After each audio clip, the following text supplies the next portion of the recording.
Change the sign. Change the sign. Yeah, don't let it start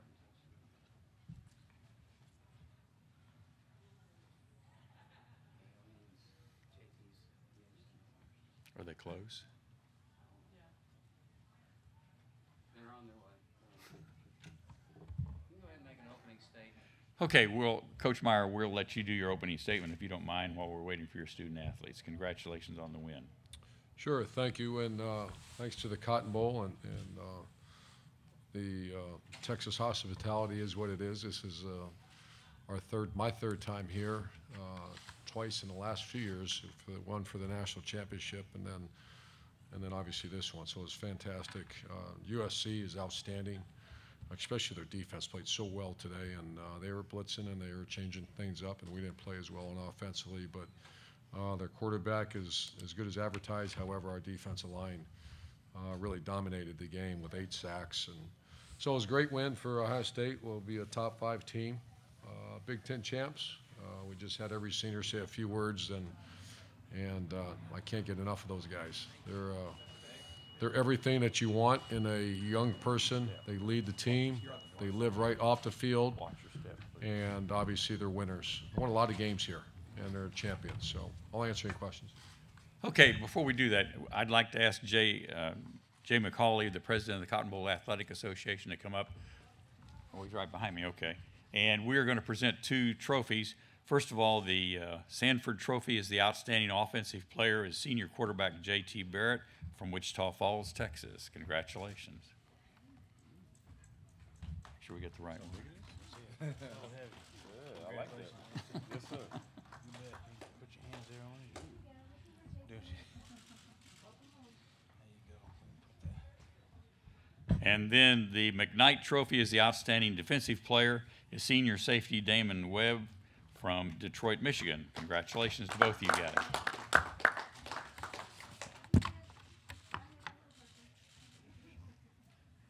Okay, what we'd like to do is if you would please ask your questions for the student athletes first, and then we'll let them go back to the locker room. Got a question on the middle left side, and if you'll give your name and your affiliation, please.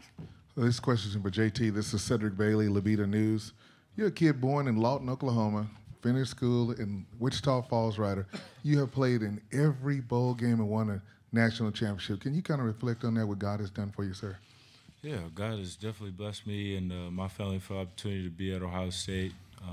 Grateful for coaches like Coach Meyer to really, be hard on me. But at the end of the day, he was very honest, and I think that's something that's great about Ohio State is that they were honest. I mean, it's not everybody wants honesty, but he's very honest with me. And at the end of the day, I knew that he was going to do right by not only myself but also the guys in the locker room. So I'm just very blessed and thankful for that. Got a question on the outside of the right. Phil Woodall, KPUR in Amarillo, Texas. JT, where you went to school, did you hear any Rojos out there today, or did you hear mostly Ohio? I'm pretty sure there's a little bit of both. I had quite a bit of people from Wichita Falls. Very grateful that people was able to come to the game, being his last game in AT&T Stadium. Another question on the right side, and then we'll come in the middle. For Damon, this is Bill Rabinowitz from the Columbus Dispatch. Especially when you found out that Denzel was not going to play, what was your guys' mindset, and what did you do to kind of get past that and play so well as a unit? My mindset was just the next man up, and I know we got a lot of young guys that was ready to play. So when Denzel, we found out Denzel couldn't play, just the next man up, because we lose like first rounders every year, and that's just the mindset we got here. So Jeff Okudah and Damon and Kendall, they did a tremendous job today, so I really appreciate them. We got a question on the aisle right in the center here. Yeah. Jonathan Hull, Times Record News, Wichita Falls. JT, as this is kind of it, can you reflect on your 4 years at Ohio State? It's been a blessing. Very grateful for everybody that's been a part of my journey here at Ohio State. I think can't say thank you enough as far as the mentors, the family members, people from church. I mean, everybody has been a part of my life to help me through this journey. Coaches, my teammates that were here tonight, and then people I played in the past. I mean, there were so many people to thank. Just very grateful for those people. It made me who I am. Got any more questions for our student athletes before we turn them loose? Got a question on the aisle, and then we're going to let them go. JT, again, you passed Drew Brees as the all-time leading in yards, total yards, Big Ten history. What does that record mean for you to kind of wrap up your career here? Yeah, that's pretty crazy. I mean, since I was little, I looked up to Drew Brees. To be able to, pass a record like that, just very grateful to the people that were around me. Coaches have been part of my journey. O-line, receivers, tight ends, running backs, receivers, everybody that helped me achieve that. It's definitely an honor and a blessing. Okay, gentlemen, we're going to let you two go so Coach can stay and answer a few questions. If you want to follow them, you have to go out the back door and around. So please don't. No following? Okay. And you want to leave the trophies, we'll get them to you. I think that'd be easier than y'all trying to get them out of here. Go Buckeyes, yes, sir. Watch your step, guys. Okay, and now questions for Coach. We'll take one on the aisle right here on the front left, and then we'll start over. I'm going to ask you basically what I just asked him. Can you reflect on what JT has meant to the program? Yeah, I get asked that question quite often, and I'll never get tired of it. We just had a lot of not very many dry eyes in the locker room, and respect is not given, respect is earned. And at a place like Ohio State, what those kids have done, not only for our football program, just think about the way they act, the way they behave, the way they represent the great state of Ohio and Ohio State University, not just the football program, the university. And JT's one of, whatever it was, 15 guys. I love those guys, and the cool thing is that your dream is to come into a place and leave it a little bit better than when you came here, and he did. Got a question on the outside right? Yeah, Urban. JT didn't over here. JT was not always super flashy, but if you have to describe the way he played the game, and I know toughness is a word you use, if you kind of had to summarize it beyond toughness, how would you categorize what he's been and how he's played? Elite leader that raises the level of those around him, raises the level of toughness, of will to win, of the practice habits, the human spirit. I know he says he doesn't want to coach, but I'm not done trying to get him to coach, because he should do that. He should be in a position someday. I know he's going to go play in the NFL, and that might be his platform, but he should be in a position someday. God made a special guy there, very unique guy, and he's got a skill set that I haven't come across very often. Question on the outside right. Coach Phil Woodall, KBR in Amarillo, Texas. Best adjective for your defense tonight and the line, relentless. Would that be a good way? Yeah, dominating and relentless against an excellent quarterback, but we had 8 sacks. 8 sacks, and I believe we have 4 turnovers caused, I believe. We had interception, and was it 3 fumbles? Yeah, our defense was dominant. Offense didn't play very well, but our defense was dominant and controlled the line of scrimmage. And we knew going into the game, obviously he's going to be a top 5 pick, the quarterback we just faced, and he's every bit of it. I was watching him warm up and going, whoa. I mean, if you let that young man with those receivers just stand back there and throw, you're not going to stop him. And so our defensive line and Larry Johnson, his group was phenomenal. Got a question on the inside aisle? Yeah, Chuck Culpepper from the Washington Post. Urban, 73-8, I think it is, in 6 seasons so far. What would you say it's meant to you, this entire, if you can look at the entirety of the experience?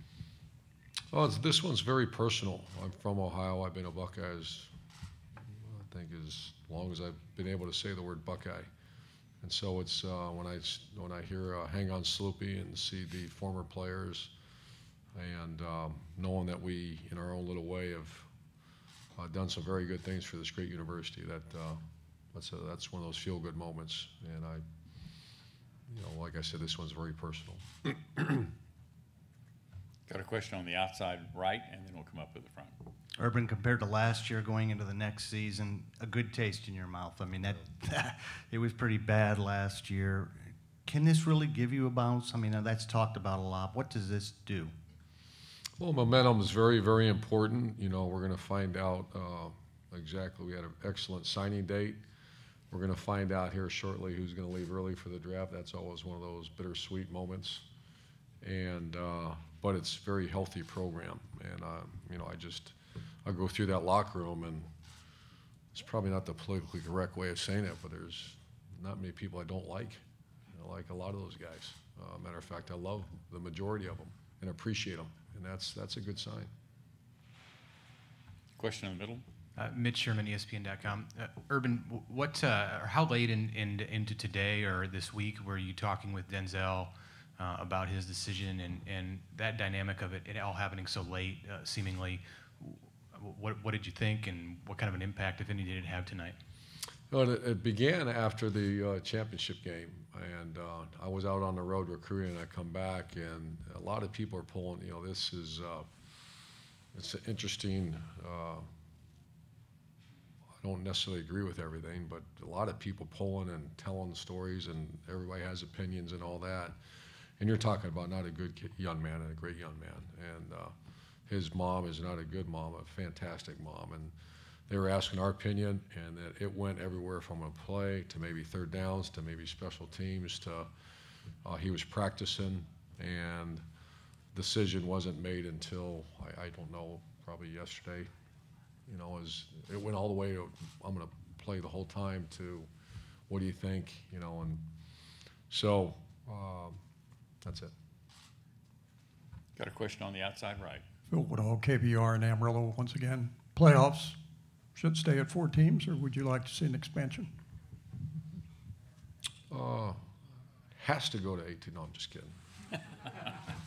We've been on the outside looking in twice, and we've been in there twice. So I'm going to enjoy this win. And I don't know. I always think first of the student athlete, and you tell me when you're going to play 2 more games, and I don't.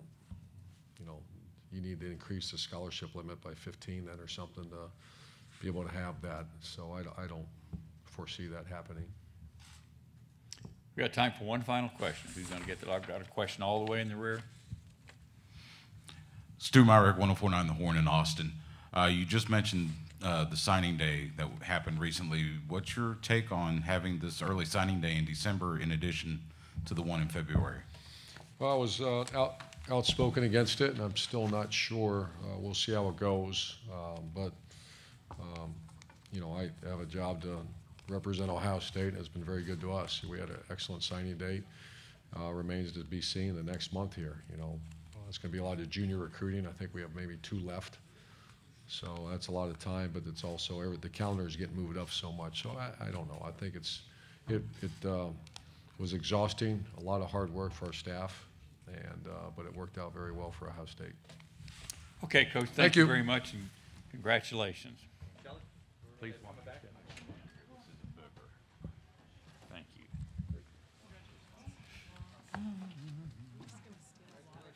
Oh, sure, fine, whatever. Yes, I just hate that thing.